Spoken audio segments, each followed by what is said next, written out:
আমাদের যারা আইন শৃঙ্খলা বাহিনী আছে, আইন শৃঙ্খলা বাহিনী বলতে পুলিশ থেকে শুরু করে পুলিশ, র্যাব, বিজিবি বা বাংলাদেশ সেনাবাহিনী, আমরা সবাই কিন্তু চেষ্টা করতেছিলাম প্রথমে কি এখানে আসার ক্ষেত্রে আমরা বারণ করতেছিলাম, কারণ এটা হচ্ছে প্রোডাক্টিভ এরিয়া, 144 জারি করা থাকে। যেহেতু গতকালকের একটা বিষয় ছিল, আমরা কিন্তু একটু সিম্পাথিক ওয়েতে আমরা দেখছি যেন এদের প্রতি আমাদের অবিচার না হয় বা কোনো বল প্রয়োগ করা না লাগে। তারপরে কিন্তু তারা এখানে আসলো, আসার পরে বহুক্ষণ তাদের চেষ্টা করছে। আমরা কিন্তু বারবার বলছি তোমরা এখানে থাকো, শান্তিপূর্ণভাবে থাকো, আমরা তোমাদের কিছু করবো না, দেখি তোমাদের খুব কোন জায়গা আছে দেখি।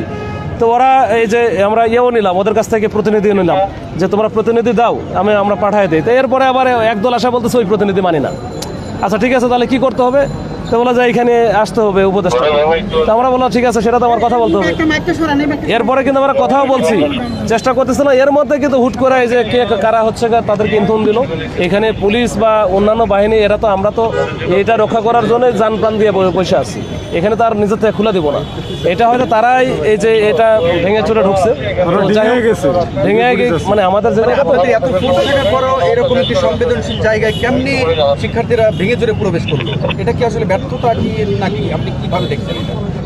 না, ব্যর্থতা না। এখন আমরা ওইখানে যদি ওই যে ঝাঁকের মতো ছিল ওইখানে যদিও আমরা ফোর্স প্রয়োগ করতাম, তো ওইখানে ব্যাপক ক্যাজুয়ালিটি হইতো।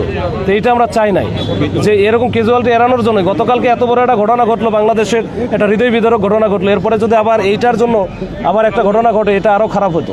তো আমরা ওইটা আমরা চাই নাই। ওখানে তো আমরা হচ্ছে ইচ্ছা করলে মারতে পারতাম, অন্য কোনো কিছু করতে, ফায়ার ইউজ করতে পারতাম, আমরা করি নাই। যে আমরা একটা পরিস্থিতি থেকে উঠে আসছি, ওই পরিস্থিতিতে যেন নতুন করে না পড়ি। তারপরে যখন তারা ভেতরে গিয়ে যখন গাড়ি ভাঙচুর করলো, তখন তো আসলে এইটা আমরা এখন বলতে পারবো। হ্যাঁ, গাড়ি ভাঙচুর করলো, তখনই কিন্তু আমরা হচ্ছে অ্যাকশনে গেলাম। ওইখানে ভিতরে ডিসপার্স করে তাদেরকে ওই যে গেট খুলে দেওয়া হয়েছে, ওই পাশে পিছনের গেটগুলো। চিন্তা করলাম গেট যদি আমরা না খুলি তাহলে তো এক্সিট লাইন দিতে হবে, না হলে তো ওরা ওইখানে আটকা পড়ে যাবে, আরও ঝামেলা হবে। তো পরে আমরা গেট খুলে দিয়ে তাদেরকে কিন্তু ওইখান থেকে বের করে দিচ্ছি।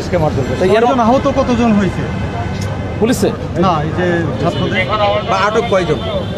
না, আমার আহত আটক এগুলো কিছুই আমার জানা নাই। স্পেসিফিক এগুলো জানতে গেলে আরও সময় নিতে হবে। তবে আমার মনে হয় না, আমরা তো এরকম ইউজই করি নাই, মানে আমরা তো যেমন গুলিও করি নাই। এখানে বড় যে সাউন্ড গেট যেন প্যানিক সৃষ্টি করার জন্য মারা হয়েছে। এইটা যেটা হয়েছে, হাজার হাজার ছেলেপেলে ছিল, ওই যখন দৌড়াতে লাগছে তখন হয়তো বা এই যে পড়ে যাওয়ার যে বিষয়টা আছে, এরকম অনেক আহত হতে পারে। আটক করেছেন? না, আমার জানা মতো এখন মতো নাই, আমি করি নাই। এখন এটা দেখা লাগবে যদি আরও আছে কিনা। আদৌ মনে হয়, আমার মনে হয় এরকম নাই। থাকলে পরিস্থিতি কেমন? পরিস্থিতি আপনারা দেখতেছেন, এখানে পরিস্থিতি সব ভালো।